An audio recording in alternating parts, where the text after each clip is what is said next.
فاطمہ فاطمہ کہاں ہو یار؟ عمر مجھے آوازیں لگاتا بیڈ روم میں آ گیا۔ جی عمر، میں ادھر ہی تھی۔ میں نے جلدی سے اپنے آنسو پونچھ۔ عمر مجھے غور سے دیکھتے ہوئے آگے بڑھا۔ کیا ہوا ہے؟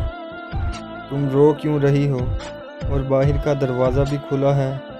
ہاں سب ٹھیک ہے عمر، میں نے اسے تسلی دی۔ تو پھر رو کیوں رہی ہو؟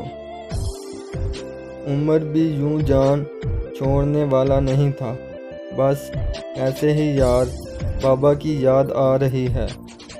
اب مجھے کچھ ہونا تو تھا، اس میں رونے کی کیا بات ہے؟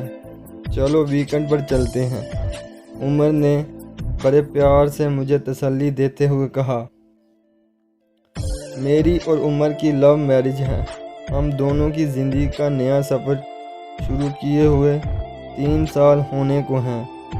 عمر ایک ملٹی نیشنل کمپنی میں جاب کرتے ہیں۔ اس بندھن میں بندھے ان 3 سالوں میں عمر نے مجھے ہر لمحہ اپنی محبت، اعتماد اور تحفظ کی چھاؤں میں رکھا۔ ہم دونوں کے والدین کراچی میں مقیم ہیں، جبکہ ہم دونوں پشاور میں آ بسے۔ کراچی کی رونق، اپنوں کی دوری نے کچھ دن تو مجھے اداس رکھا، مگر پھر آہستہ آہستہ میں پشاور کی خاموشی میں ایڈجسٹ ہو گئی۔ یہاں عمر کے دوست کی فیملی ویکنڈ پر آ جاتی یا ہم چلے جاتے، مگر وہ کراچی والا ہمسایہ سسٹم یہاں پر نہ تھا۔ بڑے بڑے گھروں میں چھوٹے دلوں والے لوگوں کا بسیرا تھا، خوبصورت سنگ مرمر کے مجسموں کی طرح، ہر جذبات اور احساسات سے عاری چوڑے۔ بس میں بھی گھر تک ہی محدود ہو گئی۔ عمر صبح جاتے تو شام کو لوٹنے۔ گھر کا کام کاج ماسی غلابوں کر جاتی تھی، مگر بہار شروع ہوتے ہی جونی درختوں پر کمپلیں پھوٹیں، پوری فضا میں خوشبوئیں بکھیریں تو پولن الرجی پھیل گئی۔ ہماری ملازمہ ماسی سکینہ شدید دم میں آ لیا اور وہ کام چھوڑ کر چلی گئی، اور پھر چند دن تو بہت مشکل سے گزرے۔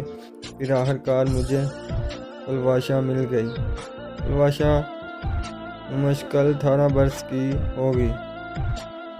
جیسا کہ آپ نام سے سمجھ گئے ہوں گے، وہ پٹھانی تھی، گہری بوڑھی آنکھوں والی، سرخ سفید رنگت والی۔ وہ بہت خوبصورت لڑکی تھی۔ وہ بہت تیزی سے کام کرتی تھی۔ وہ میرے گھر کے علاوہ 2 اور گھروں میں بھی کام کرتی۔ وہ اٹک اٹک کر اردو بولتی، مہارت سے صفائی ستھرائی کرتی۔ سچی بات ہے کہ مجھے ماسی سکینہ کی نسبت بہت اچھی لگی تھی۔ پلوشا آتی تو میں گھر میں اکیلی ہوتی۔ چند ہی دنوں میں ہم دونوں میں جھجک دور ہو گئی اور ہم دونوں آپس میں خوب باتیں کرنے لگیں۔ میں اس کا خیال رکھے گی، میں نے ایسے اپنے کپڑے بھی دیے، وہ بھی میرے کئی فالتو کام نپٹا جاتی۔ پھر ایک روز پلوشا نے مجھے وہ باتیں بتائی جنہیں سن کر میرا دل ہی نہیں، آنکھیں بھی آنسوؤں سے آباد ہو گئیں۔ اس کی باتوں نے میرے ہوش گم کر دیے، میرا وجود پتھر کا ہو گیا۔ میں سوچ نہیں سکتی کہ دنیا میں ایسے لوگ بھی موجود ہیں۔ اس رات عمر نے مجھ سے اداسی اور آنکھیں بھیگنے کی وجہ بہت پوچھی تھی، مگر میں نے اسے کچھ نہیں بتایا تھا۔ نہ جانے کیوں مجھے اچھا نہیں لگ رہا تھا کہ میں عمر کے سامنے پلوشا کی ایسی بات بتاؤں۔ مجھے یوں لگ رہا تھا کہ اگر میں عمر سے یہ بات شیئر کروں گی تو گویا میں خود کو بے پردہ کر دوں گی، اور پھر عمر تک ہار کر سو گیا تھا، مگر میری آنکھوں سے نیند کوسوں دور تھی۔ ایک عجیب سی اذیت میرے دل کی رگوں کو کاٹ رہی تھی۔ میری آنکھوں کے سامنے پلوشا کا سراپا موجود تھا، میلی چادر میں چھپا اس کا چور چور کرتا وجود، گورے ہاتھوں پر ابڑی سبز نیلی نسیں، زرد چہرے پر پھیلی محرومیہ اور آنکھوں کے عہدوں پر ٹانگے ضبط اور جبر کے امتحان، ان ہونٹوں پر لگے سمجھوتے کے ایسے قفل جن کے چابی ہی نہ بنی ہو۔ پولوشا کی کہانی سن کر میں نے اس سے پوچھا تھا، دیکھو پولوشا، تم چاہو تو میں کچھ کروں۔ عورتوں کی مدد کے لیے انسانی حقوق کی تنظیمیں ہیں، NGOs ہیں، پھر ہمارا میڈیا بھی بہت پاورفل ہے، مگر اس نے میری بات نہیں مانی۔ اس نے کہا، نہیں باجی، ایسا مت کرنا، آپ کو صاحب کی قسم، میرا شوہر مجھے قتل کر دے گا، اگر میں بچ بھی گئی تو باپ مجھے قتل کر دے گا، خاوند کا گھر کیوں چھوڑا، بس اب یہی ہے میرا مقدر۔ پولوشا کا تعلق قبائلی علاقے سے ہے، اسے اس کے قبیلے کے رواج کے مطابق 16 سال کی عمر میں 1 لاکھ کے عوض بیاہ دیا گیا تھا یا پھر فروخت کر دیا گیا تھا۔ وہاں بیاہ کے بعد لڑکی کا اپنے گھر والوں سے ہر تعلق ختم ہو جاتا ہے اور وہ پھر بابل کے آنگن نہیں جا پاتی، ماں کی آغوش میں چھپ کر اپنے درد نہیں بتا پاتی، 7 جنم لینے والوں کی شکلوں کو ترس جاتی ہے، گویا وہ اپنے گھر والوں کے لیے جیتے جی ہی مر جاتی ہے۔ پولوشا کا خاوند اپنے 2 بھائیوں کے ہمراہ مزدوری کا کام کرتا تھا۔ کچی بستی میں وہ اپنے شوہر اور اس کے بھائیوں کے ساتھ رہتی تھی۔ اپنے خاوند کے کہنے پر خود 2 برس سے لوگوں کے گھروں میں کام پر لگی ہوئی تھی اور اسے اردو بولی بھی آ گئی تھی۔ وہ شوہر اور اس کے بھائیوں کی بہت خدمت کرتی اور اولاد نہ ہونے کی وجہ سے اسے اس کا شوہر مارتا پیٹتا بھی ہے۔ یہ تمام باتیں مجھے کب کی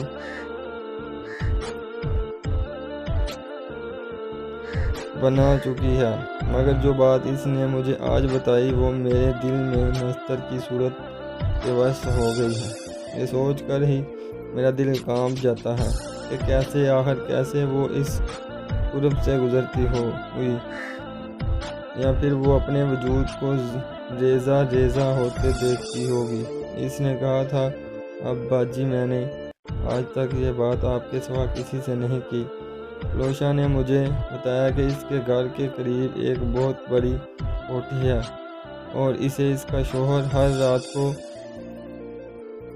اس کوٹھی میں چھوڑ آتا ہے اور صبح ہوتے ہی واپس لے آتا ہے۔ یہ بتاتے ہوئے اس کے لہجے میں برسوں کی تھکن اتر آئی تھی۔ یہ سنتے ہی میں چیخ پڑی، کیا تمہارے دیوروں کو اس کے بارے میں پتہ ہے؟ باجی، انہیں پتہ ہے، انہیں سب پتہ ہے۔ روتے ہوئے اس نے اپنا چہرہ دوپٹے میں چھپا لیا تھا۔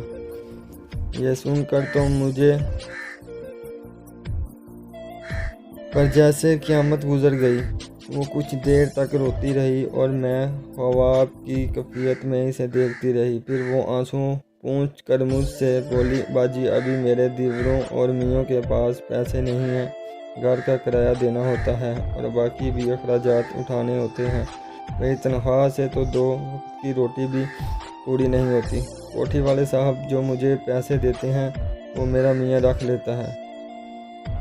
میرا میاں اور میرے دیور پیسے جمع کر رہے ہیں، جلد ہی ہم اپنا گھر لے لیں گے اور پھر میری اس کام سے جان چھوٹ جائے گی۔ یہ بتا کر نہ جانے اس نے مجھ کو تسلی دی تھی یا اپنے زخموں پر پائے رکھے تھے۔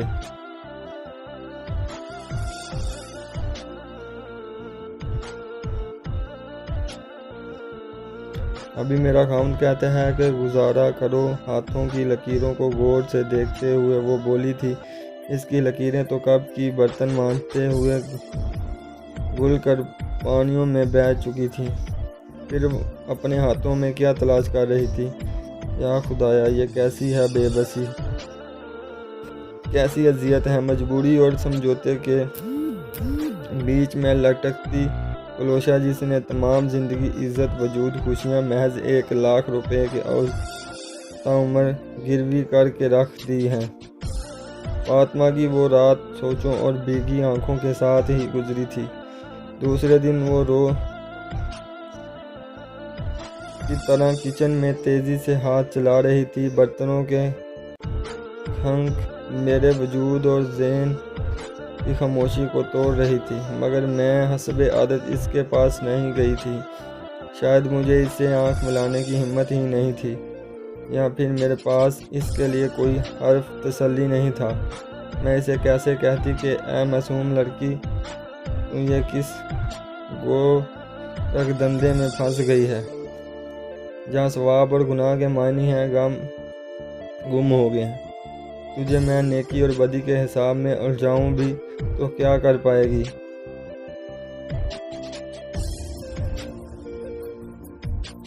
کہاں بھاگے گی؟ کدھر جائے گی؟ ان تینوں درندوں کے چنگل سے کیسے نکلے گی؟ اور اگر نکلے گی بھی تو تجھے کوئی اور درندے دبوچ لیں گے۔ یہ رسوائی، بدنامی، دکھ، قرب، اذیت صرف عورت کے نصیب میں کیوں؟ سمجھوتے کی سولی پر ہمیشہ عورت کو ہی کیوں چڑھایا جاتا ہے؟ رسموں کے بنت صرف عورت ہی کیوں پڑھائی جاتی ہے؟ بے بسی اور لاچار کی عورت کا ہی مقدر کیوں ہے؟ ماں باپ، خاوند، بھائی کی لاج نبھانے کا ٹھیکہ عورت کے ہی سر کیوں ہے؟ غیرت کے نام پر صرف عورت کا ہی کیوں قتل ہوتا ہے؟ کیوں بیٹی کو رخصت کرتے ہوئے ماں باپ اسے مر کر ہی واپس لوٹنے کا عہد لیتے ہیں؟ ان سوالوں کا میرے پاس کوئی جواب نہیں ہے، اور نہ ہی پلوشا کے غموں کا علاج۔ سو پلوشا تو جہالت، لا علمی اور معصومیت اور بے بسی کو سینے سے لگائے جا۔ اس ذلت امیز سمجھوتے کے سودے کو اپنے وجود کے خیرات سے نبھائے جا۔ یہی تیری زندگی ہے، کیونکہ تم اگر چلائے گی تو ہے گھر ہو جائے گا، بدنامی ہو جائے گی، معاشرے تجھے جینے نہیں دے گا۔ تیرے سینے کا دکھ اگر تو لوگوں کے نظروں میں آ گیا تو تم تاری جائے گی یا پھر ماری جائے گی۔ پلوشا کو میرے گھر میں کام کرتے ہوئے 1 سال سے زیادہ کا عرصہ ہو چکا ہے، اور اس عرصے میں اس کے لیے کچھ نہیں کر سکی۔ میں کیا کر سکتی ہوں؟ میں خود بھی تو ایک عورت ہوں، ایک مجبور عورت جس کا سب سے بڑا آسرا مرد ہوتا ہے۔ مجھے سب سے بڑا دکھ بھی یہی ہے کہ پلوشا کا کوئی سہارا بھی نہیں، جس کے میاں نے دولت کے بدلے عزت کا سودا کیا۔